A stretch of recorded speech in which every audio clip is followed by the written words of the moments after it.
So you thought Metal Gear Rising Revengeance was good? Then oh boy do I have to think for you. DLC.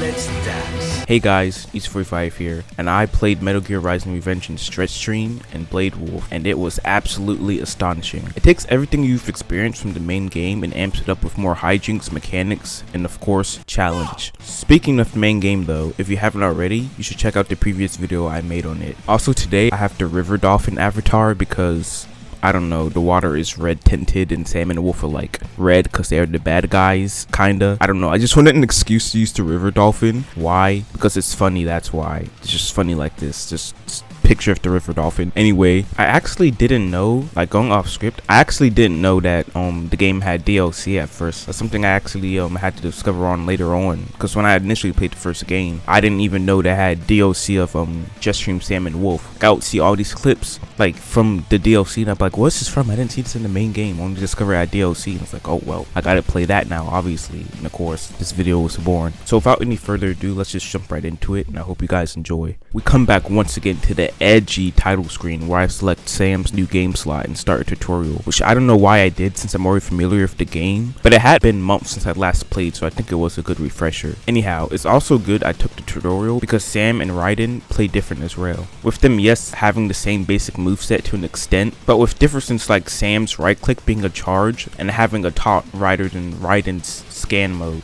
I also heard somewhere that Sam's parry is a different speed than Raiden's, which makes sense since, spoiler, during Armstrong's fight, I found myself missing parries I didn't miss when I first fought him as Raiden. Like, it just felt weird. Something about the timing definitely felt off to me. Also, Sam can double jump. We open on a cutscene between Armstrong and Monsoon walking through the cherry blossom room. They speak on the trees, and Armstrong talks about how he hates cherry blossom trees, stating they make him sick since they go bare in a week, their beauty only lasting for a short amount of time. Monsoon's all like, damn bro, they're just trees, it ain't that deep. They didn't speak about how Minuano, I should have practiced, I really need to practice pronounce these things, should be close. Minuano being the cool Brazilian wind, aka Jetstream Sam. Then unfolds one of the biggest plot twists I've ever seen. Sam pulls up in the bike that Raiden stole to get the airbase. It was Sam's bike. Raiden pulled up and killed Sam in his own whip. Sad. Or he just simply has the same model, I don't know, but the bike he pulled on literally looks just like the one Raiden took. Like,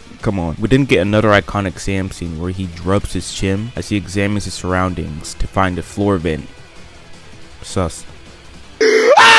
Two default enemy models see him and press him up to where one gets a blade to the chin and both end up properly killed. Sam hops into the vent and we make our way through the sewer, fighting different onslaughts of enemies until we run into the best boy himself. We once again make an encounter with Wolfie. But since this is a prequel, it's still quote-unquote evil Wolf. They have a quick chat and we find out before Sam got involved with Armstrong and the gang, he was a simple outlaw who dispatched justice to whoever he saw fit. One of those fit being the world marshal. That's right, Sam's here to eliminate the very people he ends up joining. He then tells Blade Wolf to start thinking for himself when the account that orders should just kill him falls flat, planting the seeds for Wolf's freedom arc to come in both his DLC, it'll come guys, be patient, and the main game. But right now Wolf is all kind of like, sorry man, my parents said so and I don't want to get in trouble, since his rebel phase hasn't hit yet. This DLC fight brings along a new variant of Wolfie's theme song, I'm My Own Master Now starts off with an acoustic intro, which even though it adds little, adds so much to the original song. I'd recommend checking out the song with the acoustic start and see how much it impacts listening. The fight itself was pretty easy with me beating it fairly quick. It makes sense since Wolf was the first non-prologue boss fight. He wasn't too difficult when I first fought him, so why would he be any harder now? Especially to the point where I am now with my skills of the game. No offense Wolfie, I still love you so much. But yeah, suffice to say Wolfie meets a fate shared with wood in a lumber mill. Also, I got an S rank. Like that's common. Anyway, afterwards we continue to make our way through the world Marshall HQ and encounter those goddamn bull robot things. Fun fact, they're one of my most hated enemies in the game. I can't stand them. We get an elevator fight, which if you saw the previous video will know how much I love them. We then enter a part of the HQ that greets us with Monsoon the Meme Man. That is now his new title. Monsoon tells Sam how they've been expecting him, and brought up Sam's previous affairs with a drug cartel in Brazil, how he defeated them, making it known they've been keeping tabs on him. Sam tells Monsoon how he plans to have World Marshal end up just like that cartel, to which Monsoon welcomes him and throws down the smoke. But it is not Monsoon we'll be fighting, oh no. We cross paths once again with the Metal Gear Ray, the rules of Nature Man himself. I'm actually listening to that right now as I read the script, funny enough. Makes me wonder why they have use for those robots since they keep getting their butts handed to them. Not only does Sam dispatch of the Metal Gear Ray, they go on again to be defeated by Raiden later.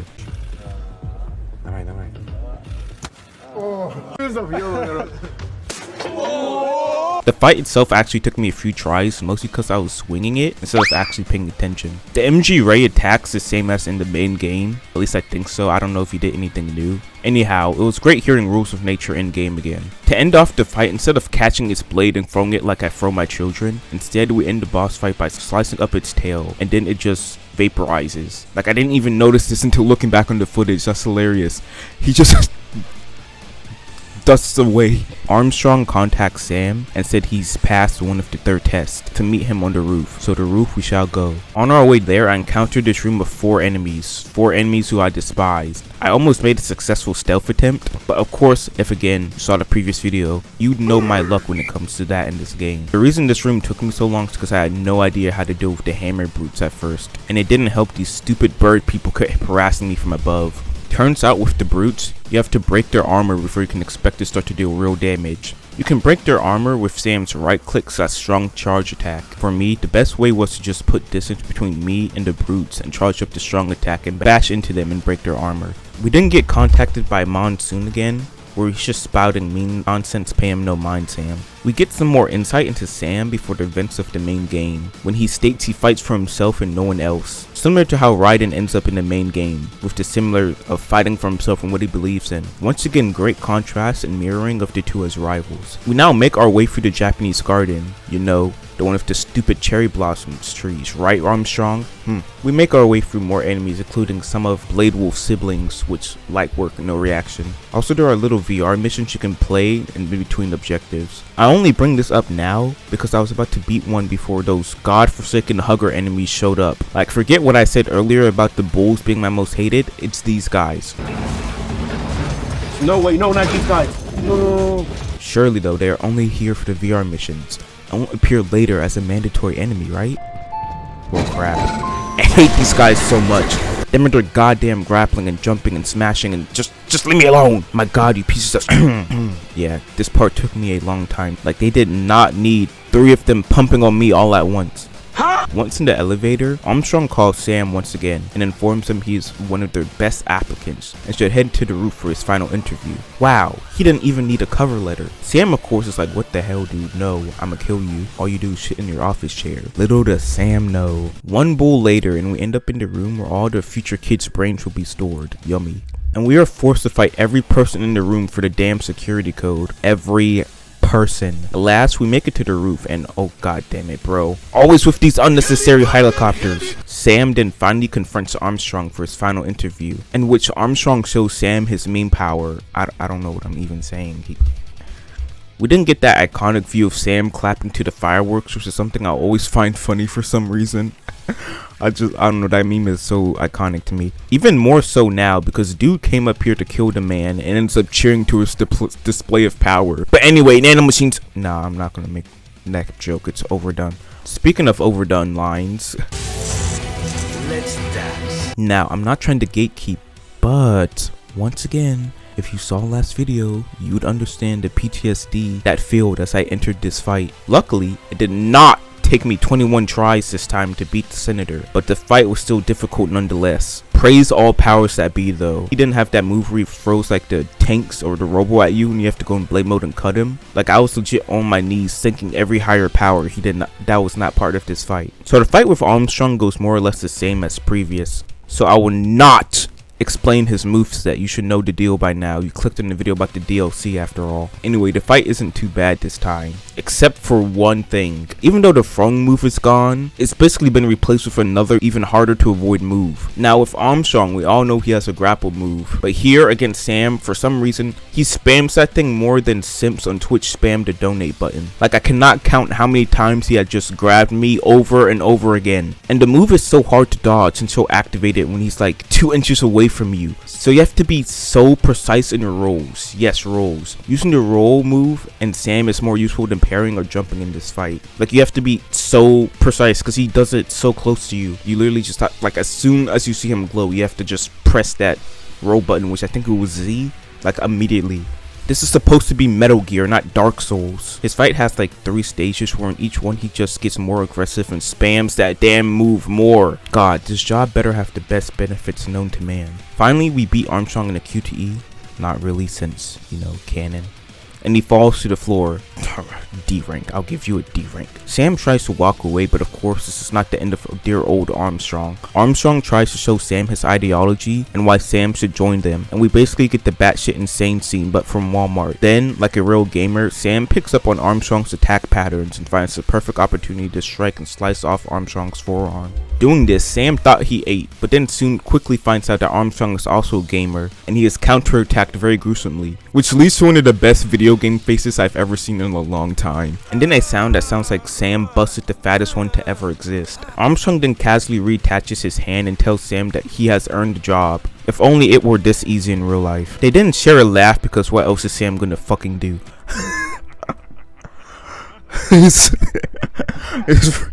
He just got impaled. He's on the floor. This whole DLC is just Sam being gaslit into a job. Bro, it's actually hysterical. Like, he just accepts his fate. But don't worry, because our next DLC is all about breaking free of chains.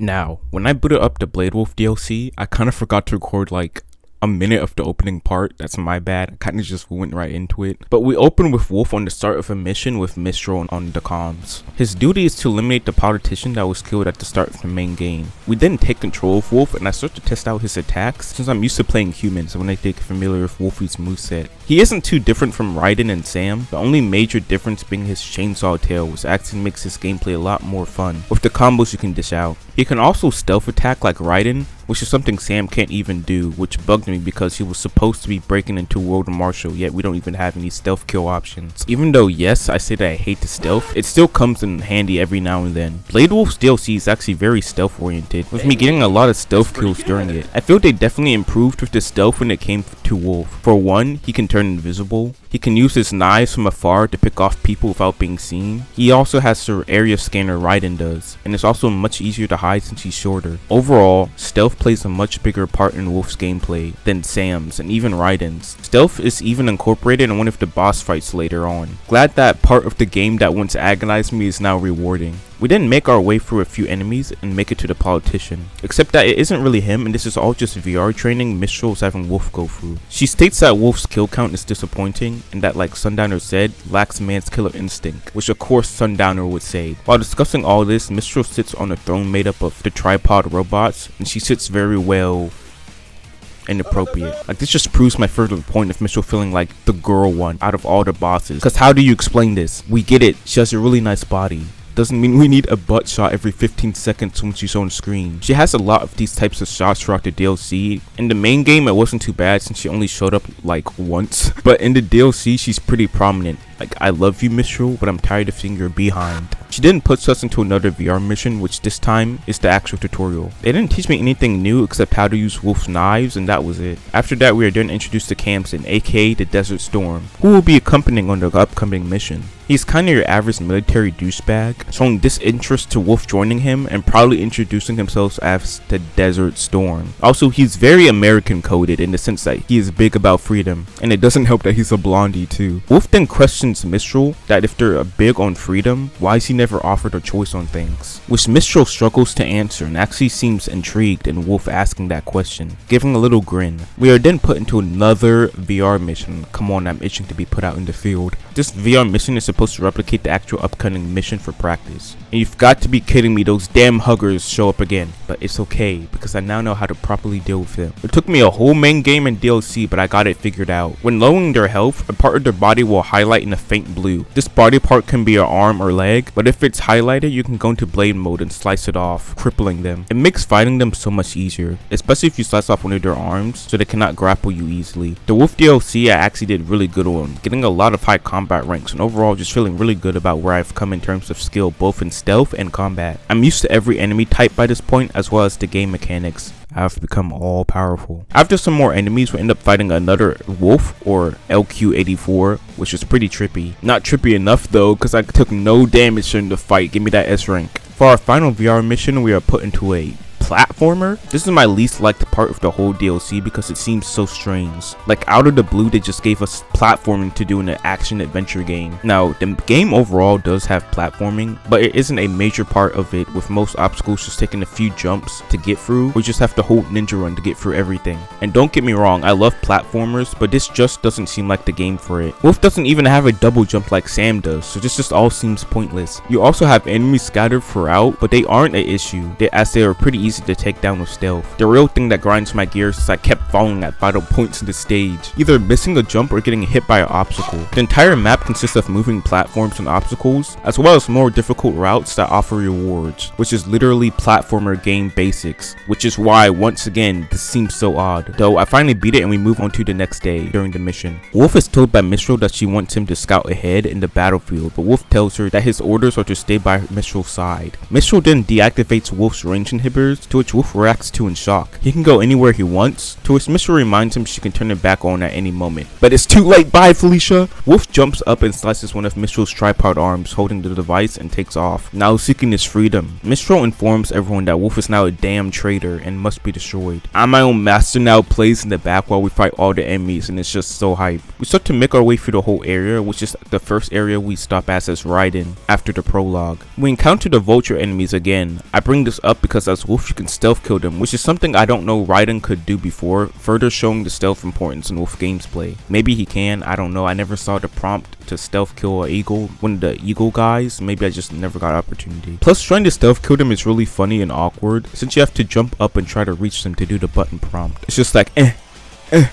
almost there. As we make it further along, we are stopped by a gate that Mistral tells us is an AMT field, and that would, of course, us being a robot, will most likely not want to go through it. She pulls a "this is the solution to the problem, but you didn't hear it from me," as she tells Wolf the only way to get through would be to get an access code from one of the guards. So she against us or trying to help us? It's a question that you wouldn't be at fault for asking during DLC, because Mistral seems very bipolar. She seems interested in Wolf wanting to take his own path, but also seems to stay loyal to the cause and stop Wolf. Anyway, we snag the code and get through the gate, and Mistral tells us our efforts are in vain and we should just give up, but Wolf has the spirit of Nick 830 and presses forward. After 2 more areas of enemies, Wolf makes his way to the other side of the battlefield and walks outside, to which he is halted by Campson and his mech suit. Campson states Wolf doesn't understand freedom, so he won't get their cause, which is funny because what Wolf is doing is freedom. Meanwhile, Campson does nothing but takes orders and follows a cause that isn't even his. This is better shown off in his song, The Hot Wind Blowing, which speaks all about being a nameless soldier who blindly follows orders and does everything in the name of someone else or their country. Campson directly mirrors Wolf in the sense they both want freedom, but only one truly gets it. And that's right, this guy has a whole theme song since he's our next boss fight. Everything up to this point has been familiar. Same enemies, same bosses, and the Metal Gear Ray and Armstrong and Sam's DLC. But this time for Wolf we get a whole new fight to experience, and I'm here for it. The Campson boss fight is actually pretty fun,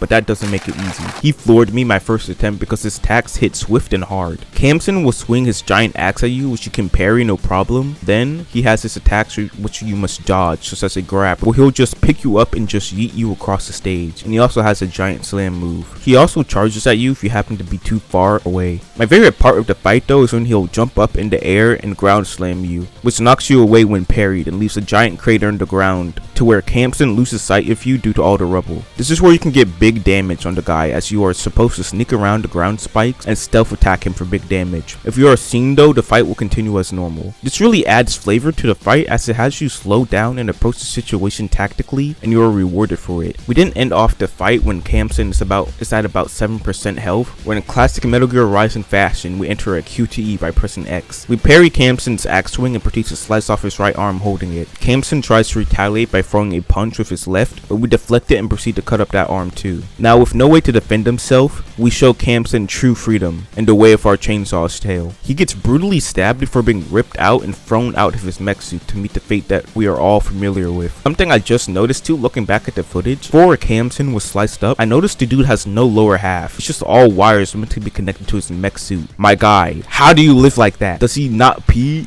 Does he sleep in his suit? Is he just in it 24/7? None of that matters now since his pieces are now spread all across the ground. And Kamsen's calm talk before he fully goes lights out, Wolf states how he is almost free, and Kamsen says, what about the freedom of your whole country? To which Wolf drops this bomb line. Freedom cannot be forced on others. It must be earned for oneself. It once again shows the contrast that the two have when it comes to freedom. Kamsen wants freedom for others, Wolf wants true freedom, freedom for himself. As Wolf makes his way forward, he is stopped by Mistral, who reactivates his range inhibitors to the point where he is not able to move and is trapped in his very spot. Mistral then forces Wolf to shake, in a scene that's actually pretty eerie. It shows how Wolf is once again back at square one, forced to take commands he has no interest in, stuck as a servant with no free will. Mistral's actually happened that Campsy is dead, saying that he was actually quite annoying and was in her way. And in a big sister move, she says she'll cover up what actually happened today in the briefing so Wolf won't get in bigger trouble. She then states to Wolf this fight isn't about freedom, to which Wolf asks what is it about, to which Mistral responds that since he only sees logic and reason, he won't understand. It then transitions to present, where it turns out Wolf was telling Sunny the whole story, to where Sunny actually dubs Wolf Blade Wolf, so we have her to thank for the name, though Sam's Wolfie is its superior nickname. This was all right before Raiden came along and freed him. Wolf and Sunny speak about Raiden before they look off into the horizon while a happy Wolf shakes his tail. And the Wolf DLC was lots of fun to play, and I think out of Raiden, Sam, and Wolf, Blade Wolf was my most fun to play. His combos are just really fun to pull off and his stealth play is really good. Kamsen is a highlight with what he brings to the DLC, both in his fight mechanics and message. It perfectly fits into the whole moral this game has, and once again I highly recommend listening to his theme song. Overall, great DLC. And that's the Metal Gear Rising DLC. I had a lot of fun with these two DLC, and I persuade you to play them after the main game if you haven't already. I had fun making this video, and I hope you guys had fun watching it. Let me know what your guys' thoughts on the DLC is in the comments, and feel free to check out my previous video on this game linked below. Also, at the time of me writing this script, we're really close to 100 subs, and I don't know if by the time this video is posted we'll be there or not, but if we are, I just want to show my gratitude for all the support I've been shown for the past few months. It means a lot. I love reading everyone's comments and just interacting with you guys. Just thank you. There will definitely be a 100 subs celebration coming up, and funnily enough, by the time I was writing that script I was almost at 100 subs, but right now doing the voice recording we've reached over 100 subs. I just want to thank you guys so much. You know, everything I just said, like, it still counts. Just thank you guys so much for the support. The first video I posted on Metal Gear Rising has been just doing really good, and I just thank you guys so much for the support. But with all that, thank you guys for watching, and I hope you all have a good day.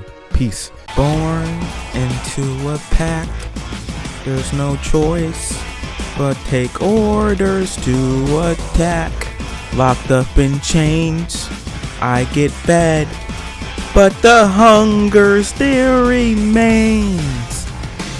Not content to live this way, being led by the light. Time to plan my dispersal, time to leave them all behind. Breaking out of my pain, nothing bad and nothing gained. I'm my own master now. Snap out of my scars, dead blood underneath the stars, but I will survive somehow. Hear me out, don't leave them all behind. I'm my own master now.